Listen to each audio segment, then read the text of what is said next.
Itu harta kalau nggak barokah akan menjadi musibah. Ilmu kalau nggak barokah akan menjadi musibah. Umur nggak barokah menjadi musibah. Sehingga lanjutan ayat wa in kafartum in azabi lasyadid. Itu dua kutub yang berbeda ya. Bersyukur la azidannakum. Lawannya syukur kufur. Maka begitu kufur, maka kemudian janji Allah bukan janji tapi intidar, peringatan. Kalau syukur janji. La in syakartum la azidannakum, janji langsung. Jika kamu bersyukur pasti aku tambah. Itu langsung janji Allah. Tapi kalau kufur enggak janji, tapi intidar, peringatan. Wala in kafartum, jika kamu kufur, inna adzabi lasyadid, ingat adabku pedih. Jadi langsung peringatan, enggak langsung diancam langsung enggak, tapi diingatkan, ingat adabku amat pedih. Sehingga kalau orang itu kufur enggak langsung dihukum oleh Allah. Peringatan begitu. Jadi kita ini semua bersyukur kepada Allah SWT, dan terus kita perbaharui syukur kita dan kita tingkatkan syukur kita kepada Allah. Sehingga Nabi untuk syukur ini Nabi ngasih doa khusus pada kita agar kita pandai jadi hamba bersyukur. Langsung habis sholat kita diajarkan doa dari Nabi apa? Allahumma a'inni ala dzikrika wa syukrika wa husni ibadah. Dan doa ini langsung diamanahkan pakai kata-kata inni la uhibbuka. Ketika Nabi membaca Mu'ad, ya, kemudian ini pertemuan terakhir dengan Rasulullah.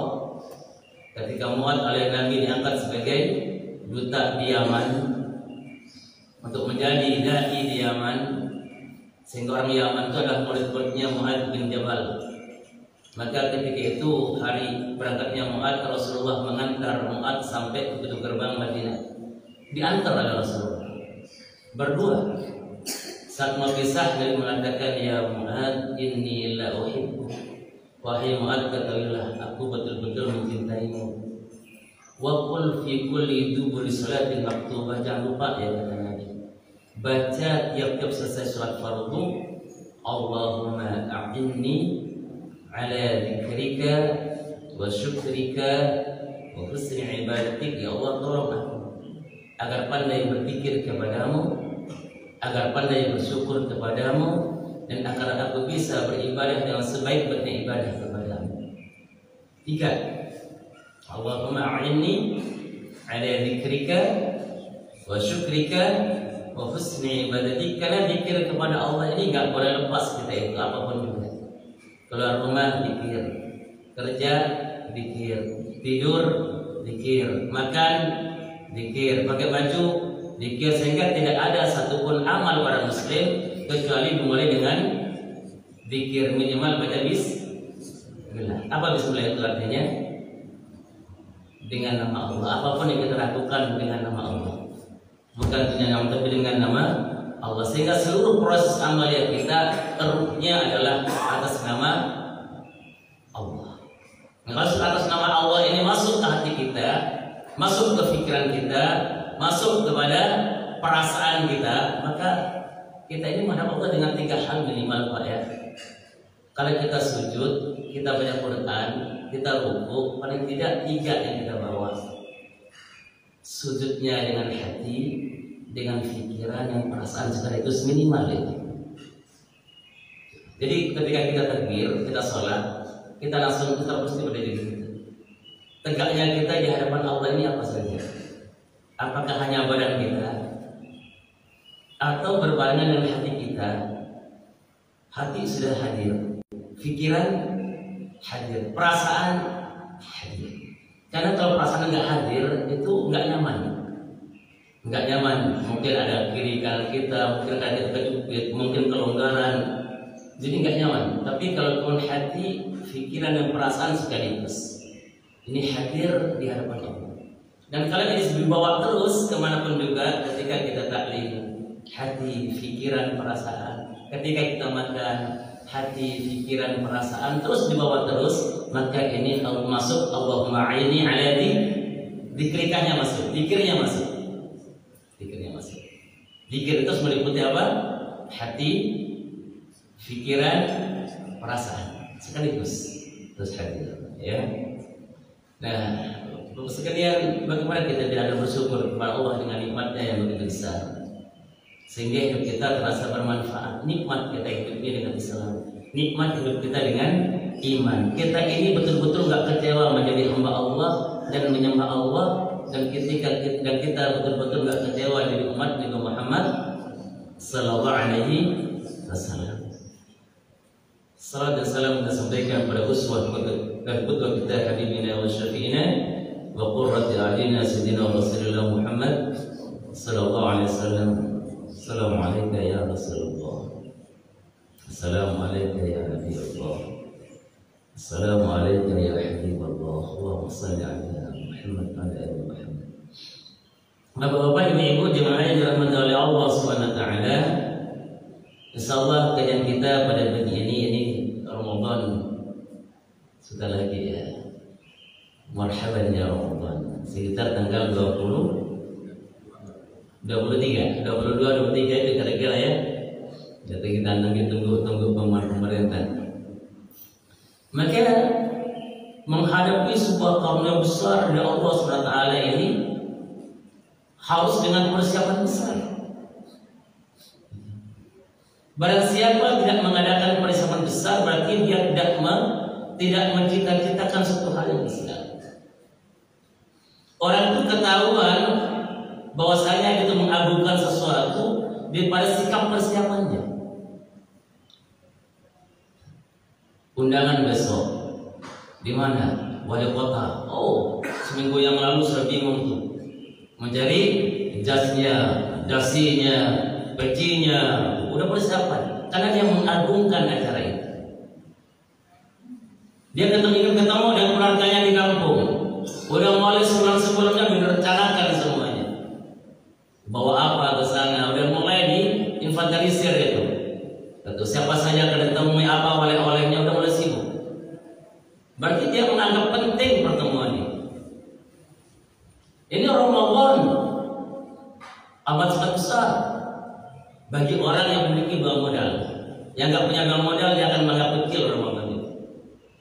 Apa modalnya itu? Orang akan tahu tentang bagaimana pentingnya Ramadan, dan dia betul-betul akan menyiapkan diri untuk sampai mendapatkan kebesaran Ramadan, dan dia akan menyesal sampai ke kulit-kulitnya, ke tulang-tulangnya kalau itu nggak mendapatkannya. Kalau orang itu punya dua hal pada dirinya. Pertama, memiliki apa? Iman. Yang kedua, memiliki harapan. Dan iman harapan ini mesti di cover, mesti dibungkus. Apa bungkusnya? Ilmu. Nah, kita masuk sekarang. Alhamdulillah. Ya Bapak sekalian, ini namanya tarhib Ramadan. Tarhib pakai hak ya, jangan pakai hak, karena artinya akan terbalik nanti. Tarhib itu di rahaba yurahibu tarhiban wa marhaban, kalau orang-orang pesantren begitu. Daripada rahaba yurahibu tarhiban wa marhaban. Jadi itu kata-kata marhaban itu sama dengan tarhib. Artinya apa? Menyambut, mempersiapkan diri, itu tarhib. Tapi kalau pakai ha, tarhib artinya ancaman. Ancaman Ramadan, terbalik ya. Harapan Ramadan dengan ancaman Ramadan. Pakai ha. Tarhib bukan pakai ha. Jadi tarhib ya. Ada kitab namanya tarhib wa tarhib. Harapan dan ancaman. Tarhib Ramadan ini mesti kita lakukan tiap tahun, karena kita tidak kepingin mendapatkan orang-orang yang faman urima khairaha faqad qurim. Kata Nabi, barang siapa yang dalam Ramadan tidak mendapatkan kebaikannya, maka jangan mengharap akan mendapatkan di luar Ramadan. Kalau di Ramadan saja nggak mendapatkan itu semua, maka bagaimana mungkin dia akan mendapatkannya? Sehingga kata Nabi, kami sha'imin, betapa banyak orang-orang yang puasa, laisa lahu min siyamihi illa al-ju'u' wal-'atas. Betapa banyak orang yang berpuasa enggak dapat apa-apa kecuali sekedar lapar dan Janji Allah yang Allah banjirkan ketika Ramadan, dia nggak dapat apa. Maka 30 hari hanya dapat lapar. Berganti tahun berganti lapar dan ini celaka betul orang. Sehingga kata Jibril, amin Muhammad, celaka. Rabbima an farajulin, celaka umatmu. Dakhala Ramadan, dia masuk Ramadan, kemudian dia masih kena api neraka. Ini orang celaka benar. Amin Muhammad, amin kata Rasulullah. Ini celaka benar orang. Allah sudah manjain betul. Apapun juga yang menjadi harapan dia sudah dimanjain betul oleh Allah. Belum kena juga, ngapain dia itu di Ramadan? Celaka benar orang. Sampai kemudian mereka Jibril mengatakan celaka betul untuk umatku yang begitu. Amin, amin kata Nabi. Yang ini menjadi apa? Menjadi intibah pada kita. Jadi lampu kuning pada kita. Jangan sampai kita masuk golongan ini begitu maksudnya. Bukan Nabi mendoakan kita celaka semua, bukan. Jangan sampai kita masuk kelompok ini. Karena kelompok ini Allah nggak ridho, Jibril marah, maka Nabi pun diperintahkan untuk marah juga. Karena orang ini betul-betul enggak perhatian dengan sayangnya Allah SWT. Menganggap kecil sayangnya Allah SWT. Menganggap kecil surganya Allah. Menganggap kecil nerakanya Allah. Sehingga dia enggak takut masuk neraka dan enggak takut kehilangan surga. Kehilangan surga enggak takut. Masuk neraka enggak takut juga. Jadi celaka betul orang. Maka sekalian kita perlu mengadakan dapat tarhib persiapan ini. Tarhib ini adalah ujung-ujungnya yang diharapkan adalah muncul dua hal. Ya. Sempurnanya muncul tiga hal ya. Dengan tarhib. Satu, muncul persiapan iman. Kemudian yang kedua, muncul persiapan ilmu. Yang ketiga, muncul persiapan harapan dan amal.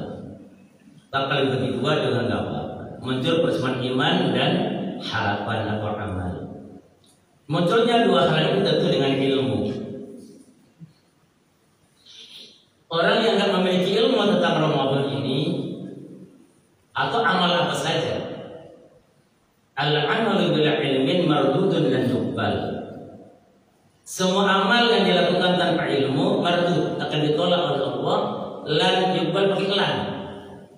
Di bahasa Arab itu ada la, ada lam, ada lan. La itu tidak. Lam itu tidak pernah.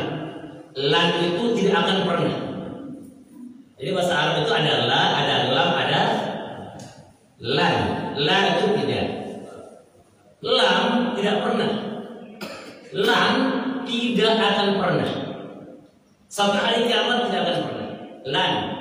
Walan tarda 'anka al-yahud walan nasara hatta tattabi'a millatahum. Selama-lamanya sampai hari kiamat Yahudi dan Nasrani tidak akan pernah senang kepada kalian. Tidak akan pernah senang kepada orang Islam sampai orang Islam ikut tata cara hidup mereka. Cara pakaiannya, cara makannya, cara bergaulnya, ikut mereka, baru mereka itu senang, bukan main. Dihargai oleh mereka, dikasih podium oleh mereka, dikasih penghargaan oleh mereka, di blow up, akan diviralkan oleh mereka. Ini orang-orang yang bagus, orang-orang yang pikirannya luas, dikasih podium, dikasih acara oleh mereka, diajung-agungkan oleh mereka.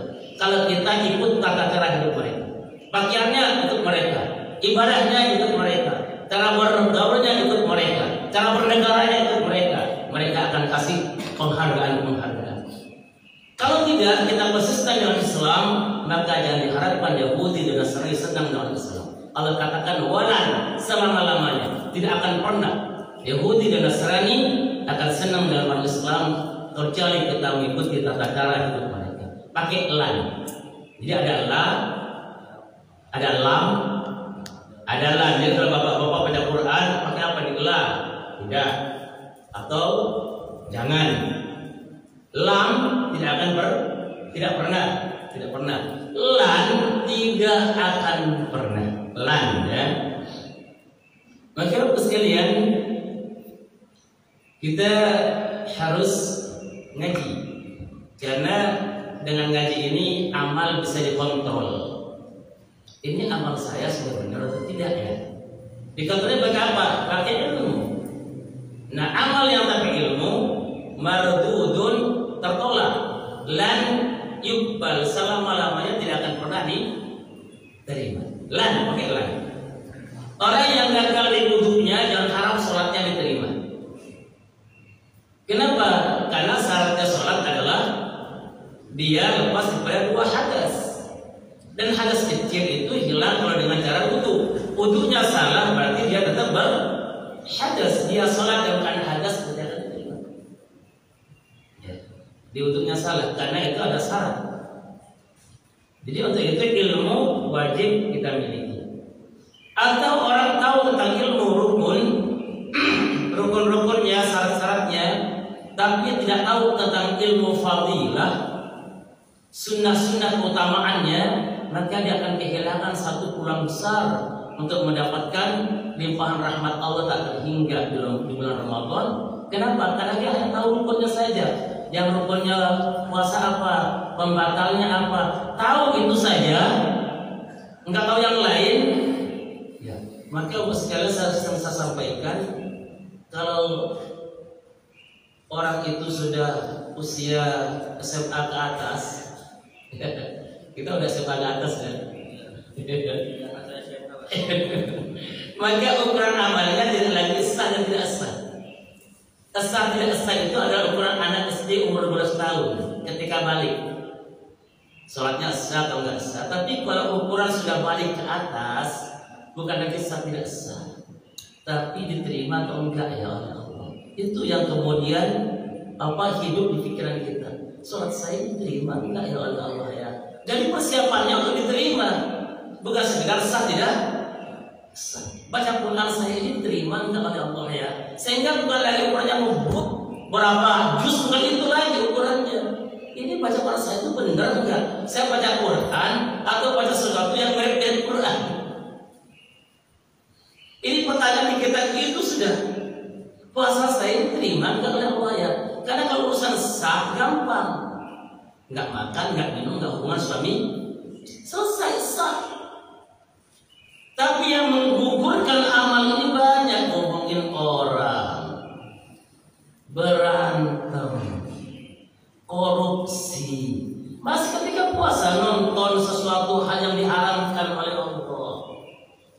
Berguguran itu semuanya, sehingga termasuk betapa banyak orang puasa enggak dapat apa-apa kecuali lapar dan dahaga. Ini berarti sah tapi tidak diterima.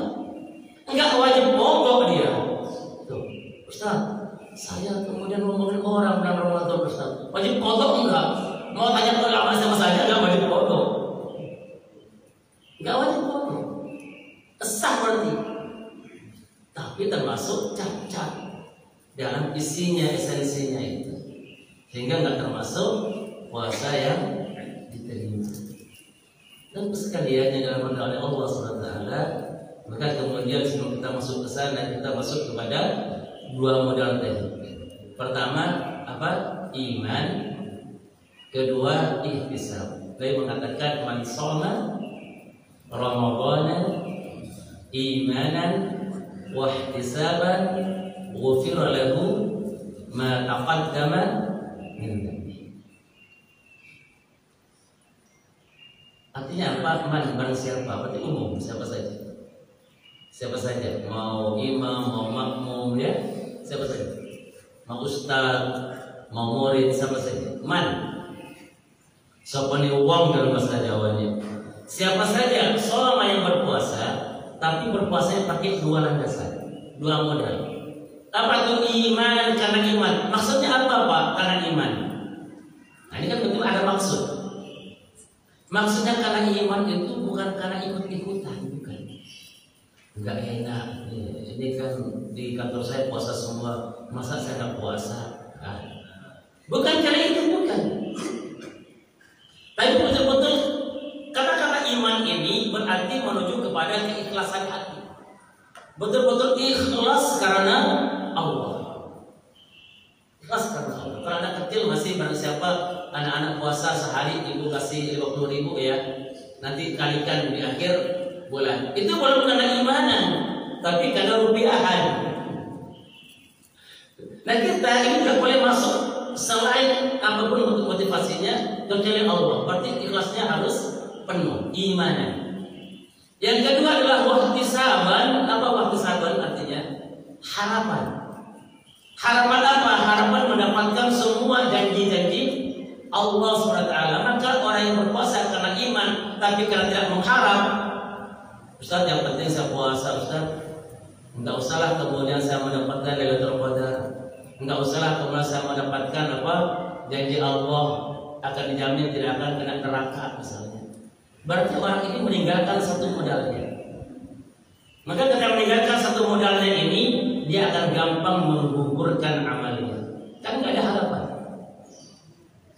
Nah, sekalian dari hadis tadi, man shoma Ramadhana imanan wa ihtisaban, barang siapa yang berpuasa bulan Ramadan imanan wa ihtisaban, dengan dua hal ini ghufira lahu, diampuni baginya ma taqaddama min dzambi, pada dosa yang masa lalu. Sehingga bulan Ramadan ini dikatakan apa?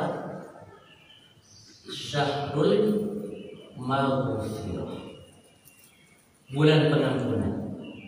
Kalau bulan pengampunan berarti apa janji Allah? Orang ini masuk surga tanpa kena neraka. Masuk surga tanpa kena neraka. Orang yang masuk neraka itu kenapa? Kalau dia masih membawa sisa dosa. Kalau sudah diampuni oleh Allah, enggak masuk neraka. Berarti Ramadan adalah janji Allah masukkan orang ke surga tanpa kena neraka. Hebat kan? Berarti dosa kita masa lalu itu semuanya bisa habis di Ramadan ini kalau kita imanan wa betul-betulnya terbayang ya Allah sama surga tanpa kena neraka, dan neraka itu begitu menakutkan, begitu mengerikan. Jangankan masuk, kita kesel saja nggak mau, nggak kebayang kalau kita kembali ke neraka. Betul-betul kita takut. Mau makan saja kita ingatkan neraka. Allahumma barik lana fi ma razaqtana wa qina adab. Ini mau nyuap ingatkan neraka pada Allah. Saking beratnya neraka itu. Makanan itu enak, tapi oleh Allah ingatkan neraka. Sehingga doanya Allahumma barik lana fi ma razaqtana wa qina adab. Ini mau makan. Dan Ramadan menjanjikan kita dari Allah, dijanjikan oleh Allah masuk surga tanpa kena neraka. Apalagi kalau kamu dikaitkan dengan hadis Muslim, Nabi mengatakan apa? Walillahi tabaraka wa ta'ala, Allah tabaraka wa ta'ala memiliki utapa. Apa utapa itu? Orang-orang yang dibebaskan oleh Allah dari api neraka. Fi kulli yaumin wa lailatin, tiap hari, tiap malam Allah mengatakan, wahai malaikat, itu hambaku si fulan disebut oleh Allah, ini hapus namanya daripada daftar orang yang akan kena neraka. Hapus. Jangan sekali-kali orang ini kena api neraka. Hapus. Tiap siang, tiap malam Allah bicara demikian kepada malaikat, hapus hambaku itu. Utama hapus. Dan daftar orang yang akan mungkin ke neraka hapus. Bebaskan dia daripada api neraka. Itu semua tiap siang, tiap malam wa fi Ramadan, itu hanya berada di bulan Ramadan. Wa likulli muslimin fin nahari wal laili da'watun mustajab. Dan tiap-tiap muslim, kata Nabi, siang dan malam hari ada doa yang tidak akan ditolak oleh Allah. Sehingga pertama Ramadan itu bernama bulan Ramadan. Nah, kita urut sekarang. Kan judulnya nama-nama Ramadan, ya. Ramadan itu diambil kata-kata Roma. Apa Ramadan itu? Membakar. Ramadan itu membakar. Membakar apa? Membakar semua dosa, kesalahan, aib masa lalu. Kita punya aib masa lalu dibakar oleh Allah sehingga akan timbul kemuliaan. Maka banyak penjaga-penjaga Islam, banyak filosof Islam menggambarkan Ramadan itu bagaikan kepompong. Kalau masa lalu kita itu menjijikkan, kita kecewa dengan diri kita, maka jadilah kepompong di bulan Ramadan. Karena ulat itu menjijikkan bagi banyak orang, tapi ketika dia masuk kepada kepompong, bertapa, berpuasa di kepompongnya, maka dia keluar dari kupu-kupu yang indah. Semua orang cinta dengan kupu-kupu itu. Kalau kita kecewa dengan masa lalu kita penuh noda dan dosa, kita penuh maksiat, kita penuh kehinaan, maka Ramadan menjanjikan akan dibersihkan sebersih-bersihnya oleh Allah, dan itu semua dosa masa lalunya, kehinaan masa lalu dibakar oleh Allah, dan itu bernama Ramadan dibakar. Maka dia bulan ini bernama bulan Ramadan, bulan pembakaran dosa, pembakaran maksiat, pembakaran kehinaan masa lalu yang kita itu dibakar, sehingga nanti keluar daripada Ramadan akan menjadi fitrah. Yang enggak begini, yang enggak keluar Ramadan fitrah, dia hanya akan dapat fitri. Apa bedanya fitrah dan fitri? Fitrah itu suci, fitri itu sarapan. Fitri itu sarapan, Bu. Idul Fitri artinya Id kembali, fitri sarapan artinya kembali sarapan. Bukan kembali suci. Yang kembali suci itu soma, imanan, wa ihtisaban, itu yang kembali fitrah. Kalau tanpa iman wa ihtisaban hanya kembali fitri, kembali sarapan lagi. Sebulan penuh dia itu enggak sarapan. Pada hari itu dia disunahkan makan makanan. Kalau ada kurma baru berangkat sholat Id, itu namanya fitri. Idul Fitri kembali sarapan di pagi hari setelah sholat Id. Pak, kalau gitu namanya fitri artinya sarapan, Pak? Iya.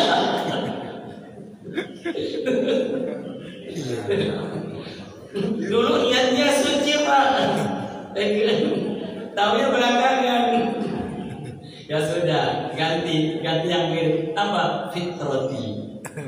Dia fitri menjadi fitrati. Fitri itu karena harapannya sih, mamanya kan kesucianku, maksud hati. Keliru kesini nama fitri, ternyata sarapanku. Ya udah ganti sedikit jadi fitrati, kembali ganti semula jadi kesucian itu. Jadi Idul Fitrah suci bagi yang imanan wa ihtisaban. Kalau yang enggak iman wa ihtisaban, hanya akan kembali Idul Fitri, hanya kembali sarapan lagi. Maka Ramadan itu pembakaran tadi. Kekecewaan masa lalu dibakar oleh Allah.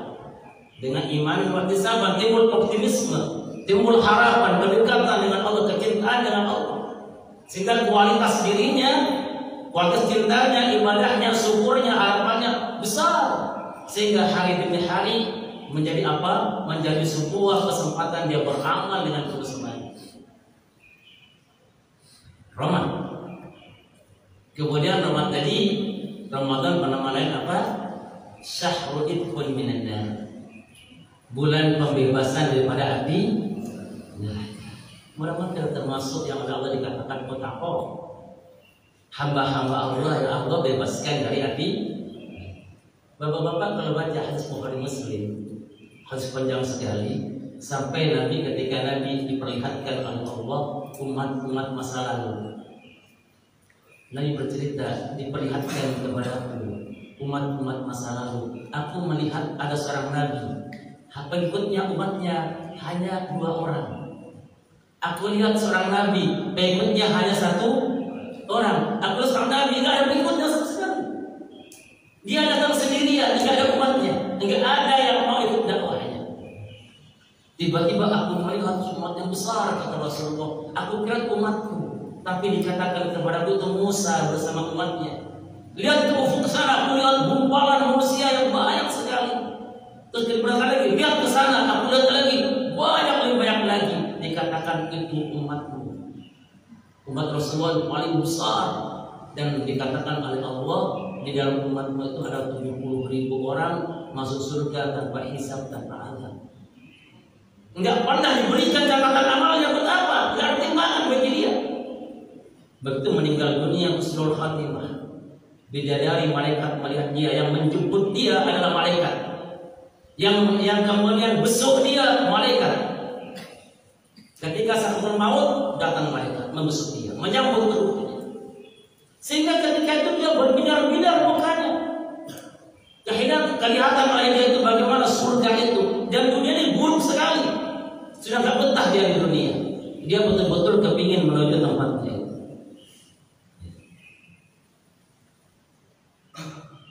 Kemudian di alam kubur, dia alam kuburnya menjadi illiyin. Apa illiyin? Taman-taman surga. Dia bermain-main di taman surga, belum ke surganya. Sehingga alam kubur itu sebentar bagaikan semalam, karena dia sibuk bermain-main, tenggelam dalam keasikannya di taman-taman surga. Tiba-tiba kiamat terjadi, enggak merasakan adab kubur.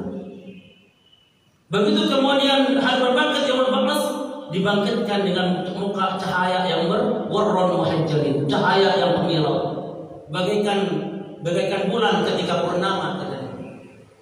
Ketika digiring ke mahsyar, dia termasuk tujuh golongan yang dilindungi khusus di mahsyar. Ketika kemarin pintu surga dibuka, langsung dia masuk bersama Rasulullah SAW. Enggak pakai ditimbang-timbang. Terus Nabi menjelaskan 70.000 umatnya masuk surga tanpa hisab, tanpa azab. Kira-kira kita masuk di dalamnya enggak ya? Amin. Jangan sekali-kali prasangka buruk pada Allah. Iya, itu orang utama. Allah itu tidak kekurangan karunia. Maka kata Nabi, di antara 70.000 itu, per 1.000-nya membawa 70.000 lagi. 70.000 dibagi 1.000, berarti 70. Per 1.000-nya membawa 70. Berapa itu jadinya?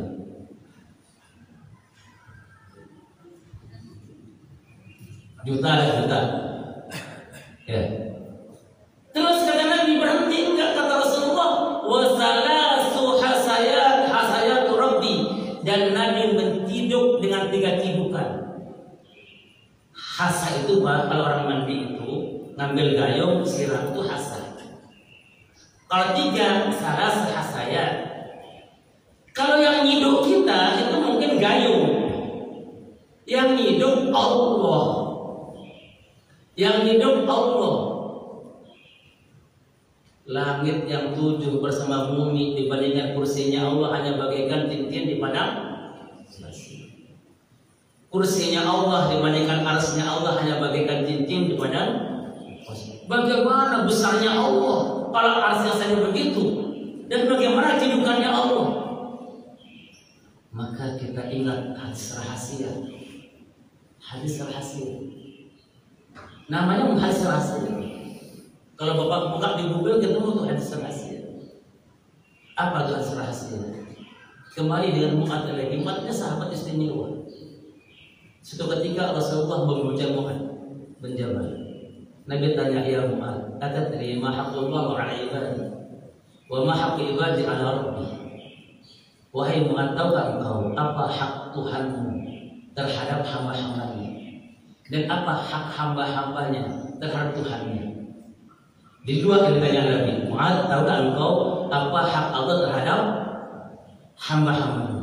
Dan apa hak hamba-hambanya terhadap Allah? Apa jawaban Mu'adz? Allah wa Rasuluhu a'lam. Ya Rasulullah, yang tahu Allah dan Rasulnya yang lebih tahu. Tahu? Maka dijelaskan Nabi, ya Mu'adz, wahai Mu'adz, ketahuilah, hak Allah kepada hambanya adalah dia disembah dan tidak dipersekutukan dengan apapun juga. Wa qadara rabbuka alla ta'budu illa iyyah. Tuhanmu telah perintahkan sembah Allah dan persekutukan Allah, itu hak Allah. Hak Allah adalah disembah dan tidak dipersekutukan dengan apapun juga. Enggak disyirikkan dengan apapun juga. Tidak dengan keris, tidak dengan dukun, tidak dengan kuburan, tidak dengan mantra-mantra. Tidak. Allah ada dipertuhankan, enggak disyirikkan, itu hak Allah. Terus apa hak hamba terhadap Tuhannya? Kalau ini ditunaikan, kata Nabi, maka Allah haramkan hamba itu kena api. Allah haramkan hamba itu kena api neraka. Bolehkah saya beritahu ya Rasulullah? Jangan wahai Muhammad, jangan sekarang. Saya khawatir umat ini enggak beramal. Disimpan ini hadis oleh Mu'adz bin Jabal sampai ketika beliau itu mau wafat sakit parah, perasaan dia sudah sampai ajal, maka dia harus menyampaikan hadis ini karena takut termasuk katibul ilmi, penyembunyi agama, penyembunyi ilmu. Disampaikan hadis ini oleh Mu'adz bin Jabal karena umat sudah mulai kuat akidahnya, sudah banyak ilmunya kepada Rasulullah, disampaikan oleh Mu'adz, jangan sampai ilmunya terkubur bersama jasadnya. Nah, ini penting pada kita semua. Kita sudah ngaji, maka hak ilmu apa? Satu, amalkan, kedua sampaikan. Jadi kalau orang itu tidak berbuat syirik kepada Allah, dia melakukan tugas-tugas pengamalan kepada Allah, maka Allah haramkan dia dari api neraka. Mudah-mudahan kita termasuk 70.000 orang surga tanpa hisab, tanpa 70.000 per 1000-nya membawa 70.000. Ditambah lagi dengan 3 apa tadi? 3 cintukan Allah. 3 cintanya Allah Subhanahu wa ta'ala. Dan di Ramadan itu semua ditegaskan oleh Allah, tiap hari, tiap malam Allah membebaskan hambanya. Orang yang dibebaskan hambanya dari neraka namanya mutaqo. Fi kulli lailin, fi kulli yaumin wa lailin, tiap siang dan tiap malam hari Ramadan. Jadi yang ini kita tidak akan tersentuh api neraka. Yang saja harapan pada kita. Maka perkuat iman, perkuat harapan. Kuncinya apa? Imanan wahtisaban. Itu kan siang, Ustaz. Mansoma itu kan siang. Barang siapa yang puasa, berarti malam harinya gimana? Malam harinya dikatakan man qama Ramadhana imanan wahtisaban ghufira lahu ma taqaddama min dhanbi. Barang siapa yang salat malam di Ramadan, tarawih maksudnya, imanan wahtisaban, karena iman dan harapan, ghufira lahu ma taqaddama min dhanbi, Allah ampuni dosanya, dosa-dosa masa lalunya. Kalau enggak kena di siang harinya, kena di malam harinya. Kurang sayang gimana Allah coba? Man qama Ramadhana imanan wahtisaban ghufira lahu ma taqaddama min dhanbi. Makanya salat tarawihnya jangan males-malesan. Ada janji Allah, man qama imanan wahtisaban. Pegel Ustaz. Imamnya banyak, panjang bacaannya, ya duduk. Berapa lama Ustaz duduknya? Sampai habis pegelnya. Kalau udah habis pegelnya, berdiri lagi, ya berdiri lagi. Pas belum selesai bacaannya Ustaz, ya duduk. Boleh, kalau salat sunnah begitu boleh. Cair kalau salat sunnah. Enggak kena di hari pertama, kedua, ketiga, keempat, kelima, keenam, kenanya di Lailatul Qadar. Kita sholat maghrib berjamaah, salat isya berjamaah, kemudian kita tarawih, kena pas Lailatul Qadar dan mengatakan man qama lailatul qadri imanan wa ihtisaban ghufira lahu ma taqaddama min dhanbi. Barang siapa yang salat malam pada Lailatul Qadar karena iman dan ihtisab, Allah ampuni dosa-dosanya yang lalu. Dilapis oleh Allah agar hambanya ini masuk surga tanpa kena sentuhan Nabi. Enggak mau disambut di Ramadan. Maka jengkel benar tuh berarti Jibril. Amin ya Allah. Ini orang betul-betul enggak ada perhatian sama sekali kalau dia akan mati. Sehingga Ramadan bernama apa?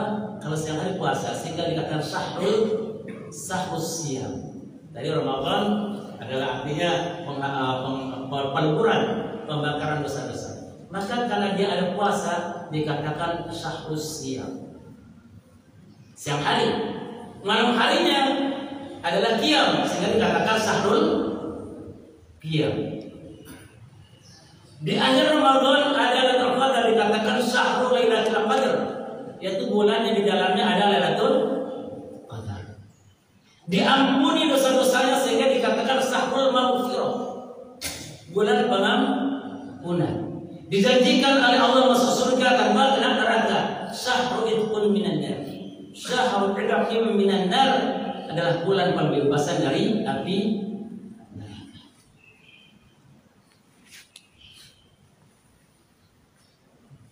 Udah berapa nama ya? Udah banyak namanya ya. Kemudian Ramadan bernama Syahrul Ibadah, bulan ibadah. Kenapa Pak sekalian dengan Syahrul Ibadah? Jangankan Bapak duduk di masjid, jangankan Bapak sedang berbuka puasa, lagi bernafas saja tidur ibadah. Bulan Ramadan itu nafasnya orang yang berpuasa itu tasbih, nafasnya saja. Berapa banyak Bapak saya semalam bernafas? Nggak dihitung kan? Begitulah tasbih kita nggak terhitung sudah. Nggak terhitung. Kemudian apa lagi? Tidurnya adalah ibadah. Kalau Ramadan itu banyak yang tidur aja Pak. Ya, iya, jangan dibalik. Puasa tidur aja. Kalau saya enggak. Ramadan itu banyak-banyak tidur. Setelah kerjaan selesai. Banyak yang tidur. Kenapa? Karena orang tidur itu nggak mungkin nonton TV. Ya, orang tidur itu nggak mungkin ngomongin orang, benar nggak? Orang tidur itu nggak mungkin tektokan, benar nggak? Jadi pada ngomongin orang, main tektokan, nonton TV, tidur aja. Kata Nabi, tidurnya orang puasa ibadah. Karena nggak mungkin orang tidur bermaksiat. Itu sisi pentingnya. Yang akan merusak amal kita berbagai karena maksiat. Jadi pada maksiat tidur saja. Karena orang tidur nggak mungkin bermaksiat. Karena kan diomongin tidur aja, mending tidur daripada kalau nggak tidur terus main kartu ngabuburit terus tahu bukan main kartu. Mending tidur, karena tidur itu adalah ibadah dan nggak mungkin orang tidur bermaksiat. Itu sisi pentingnya Pak. Sehingga kata Nabi, tidurnya orang puasa itu ibadah. Sunnahnya dihitung pahala, wajibnya dilipat gandakan oleh Allah Subhanahu wa Ta'ala. Sampai berapa dipergandakannya? Seberapa? Tak terhingga, berarti ibadah tanpa batas. Dalam hadis sahihnya Rasul mengatakan bahwasanya tiap kebaikan anak Adam itu innal hasanati ka'asyri amsalihha. Sesungguhnya setiap kebaikan itu rumus dasarnya nih, rumus aslinya setiap kebaikan dilipat gandakan sampai 10 kali minimal 10 kali. Innal hasanati ka'asyri amsalihha. Sesungguhnya setiap kebaikan dilipat gandakan 10 kali. Sampai berapa kali? 700 kali. Ini rumusan umum. Allah mengatakan qala azza wa jalla illa siyam, kecuali puasa. Kecuali puasa. Wasyam wali, puasa itu untukku. Tadar syahwatahu wa ta'amahu li ajli, kata Allah, dia tinggalkan syahwatnya, dia tinggalkan makanannya karena mengharapkan aku, maka kemudian pahala puasa tanpa batas. Puasa tanpa dosa ada batasannya enggak? Ada batasnya. Pahala puasa akan tenggelam semua dosa karena puasa itu. Tapi syaratnya harus imanan wahtisaban, ikhlas dan mengharap, tahu betul nilai puasa yang kerjakan. Semua dosa masa lalu akan tenggelam ketika dia berpuasa, imanan wahtisaban, karena pahalanya tanpa batas. Kalau kita tahu tentang makna ini, kita, ya Allah, kita butuh semuanya gitu. Butuh masuk surga tanpa neraka, tanpa hisab, tanpa adab. Kita butuh amal pahala tanpa batas. Kita butuh masalah dosa kita diampuni oleh Allah keluar pada Ramadan seperti hari dilahirkan oleh ibu. Sehingga Ramadan menjadi bulan pahala tanpa batas. Dan Ramadan ini dikatakan syahrul Quran. Maka perbanyak baca Quran kita. Khusus Ramadan. Ya, perbanyak. Ustaz, saya kan belum fasih baca Qurannya. Boleh nggak memperbanyak? Boleh. Gimana caranya memperbanyak tahsin Quran? Baca Qurannya depan guru. Karena saya senang sekali kalau kemudian kemana-mana ya, gitu, dengar orang baca Quran, semangat baca Qurannya. Tapi ini yang namanya telinga ini seperti di Jawa di setel-setel, sama semua bacaan Qurannya. Satu baris saja salahnya 10 kali. Semangatnya oke, amalnya salah. Seperti ketika saya datang ke masjid di Jakarta itu, saya mau berwudu, ada orang wudunya begini, nggak sengaja saya melihat sini nggak kena air wudu. Di sini ya Pak, saya ingatkan dia. Begitu mana saya mau berangkat naik atas tangga, saya lihat ada orang di kakinya nggak kena air wudu, di mata kakinya bagian belakang.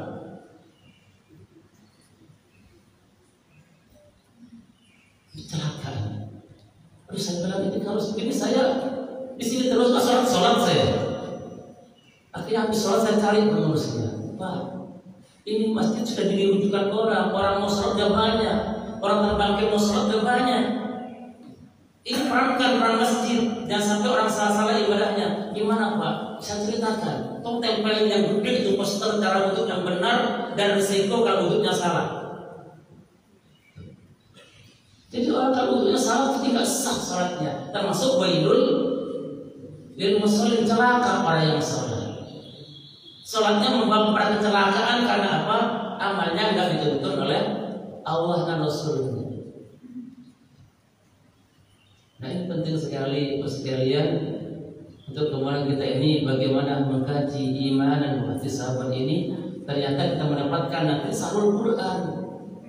Yang Qurannya belum fasih, maka sekarang sibukkan dengan tahsin. Karena Quran ini riwayat Pak, nggak bisa kita ngaji pakai kaset, nggak bisa. Ngaji pakai buku nggak bisa. Rasulullah itu ngajinya ditalaki. Ditalaki itu apa? Lidah ketemu lidah, maksudnya muka ketemu muka, hadap-hadapan. Iqra bismi rabbikal ladzi khalaq. Jibril mengucapkan Muhammad. Berhadapan-hadapan.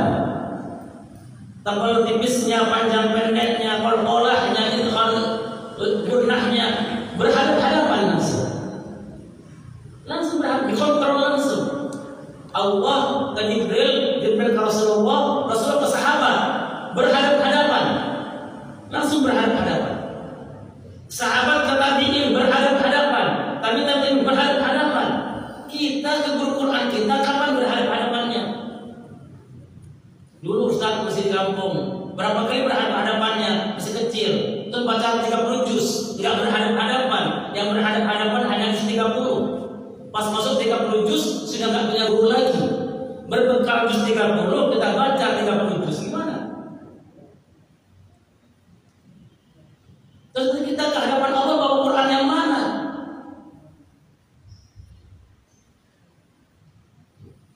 وَإِذْ قُلْنَا لِلْمَلَائِكَةِ اسْجُدُوا لِآدَمَ فَسَجَدُوا إِلَّا إِبْلِيسَ.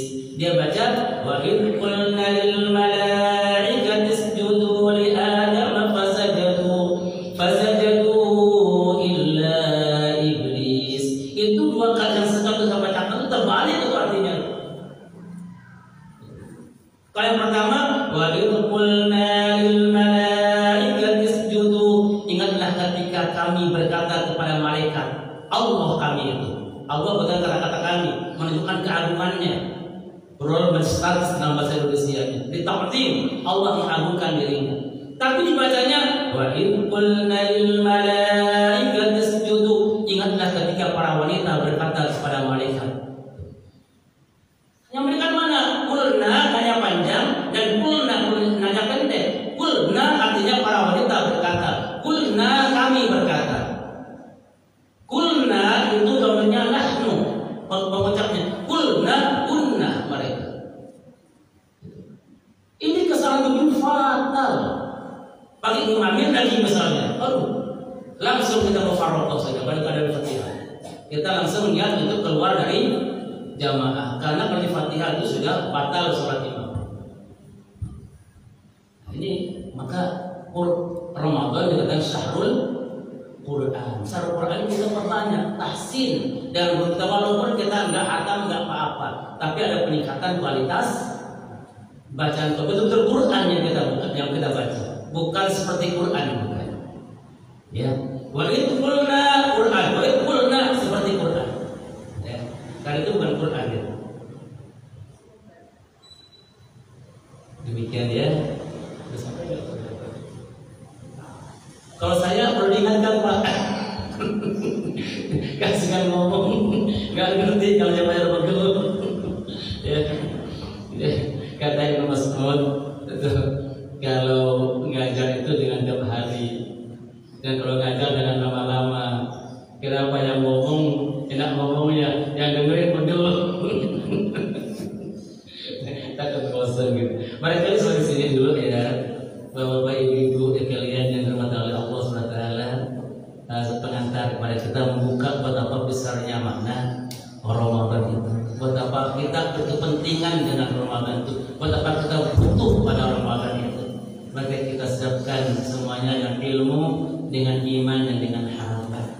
Insya Allah akan angkat diri kita setinggi-tingginya di sisi Allah SWT bersama Sayyidina Rasulullah Muhammad Sallallahu Alaihi Wasallam. Dan satu hal yang saya ingatkan pada kita sekalian di Ramadan atau di Ramadan, perbanyak berdoa dengan wasilah wajah Allah.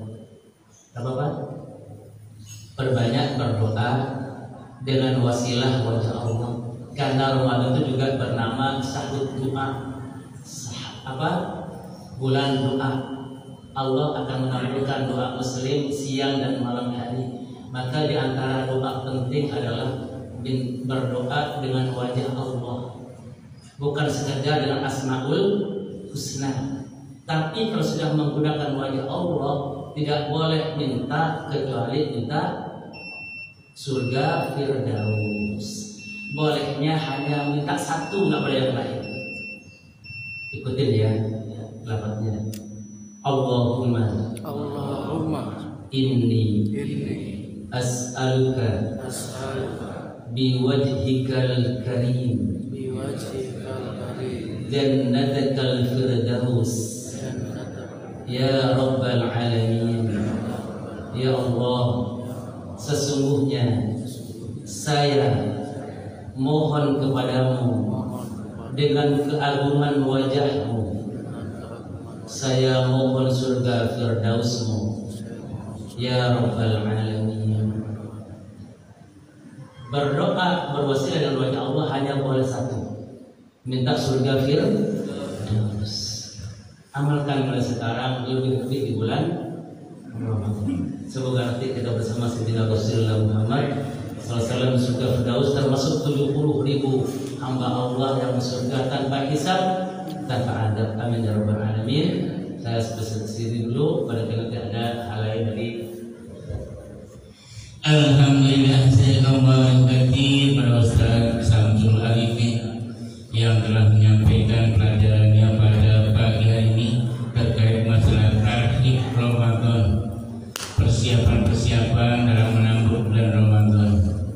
Banyak hal yang kita dapatkan, tentunya semuanya akan bermanfaat bagi kita. Kita langsung pada sesi tanya jawab. Silakan. Satu. Lagi, ibu-ibu ada ibu? Ya.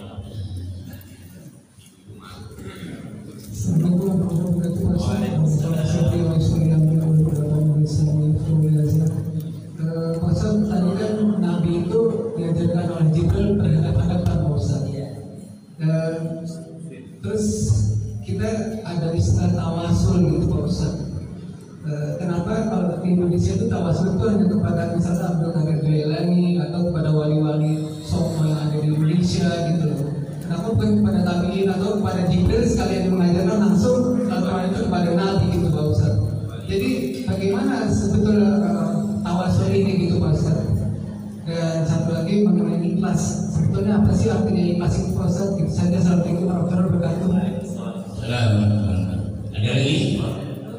Ya. Assalamualaikum warahmatullahi wabarakatuh.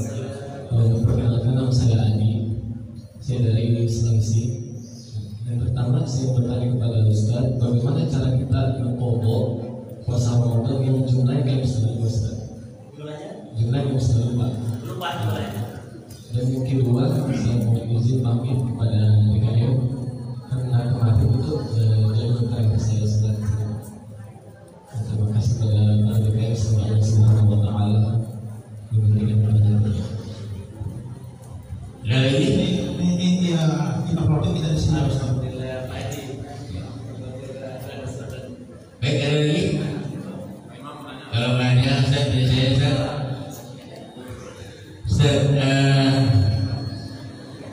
kita tahu bahwa Al-Quran diturunkan di bulan Ramadan. Inna anzalna fi lailatul qadar. Ya. Namun selama ini kita banyak memperingati turunnya Al-Quran justru pada bulan 17 Ramadan.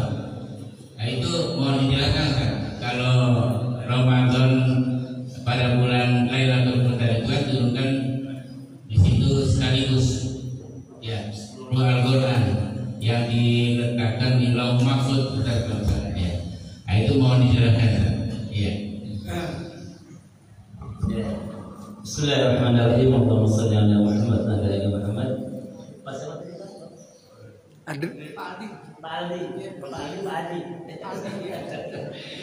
Ali tadi masalah tawassul ya. Walillahil asmaul husna fad'uhu biha. Qul Allaha ar-Rahman ayyama tad'u falahul asmaul husna. Tawassul ini perintah di agama. Yang baik artinya yang betul-betul dinaskan di Quran dan Sunnah. Itu adalah pertama bertawassul dengan nama Allah. Qul Allaha, katakan ya Allah. Ar-Rahman, atau katakan ya Rahman. Ayyamma tad'u falahul asmaul husna, atau pakai nama yang lain yang mana saja. Allah punya nama-nama yang baik sesuai kebutuhan. Kalau katanya orangnya beringasan, maunya marah terus, kita baca ya Sabur, ya Sabur, ya Sabur, gitu ya. Dalam sudut kita baca ya Sabur, nggak perlu ucapan lain, udah baca ya Sabur aja. Ya Sabur, maksud hati kita mohon agar hati kita disabarkan, wahai Zat yang Maha Penyabar. Kalau kita sibukkan orang stresan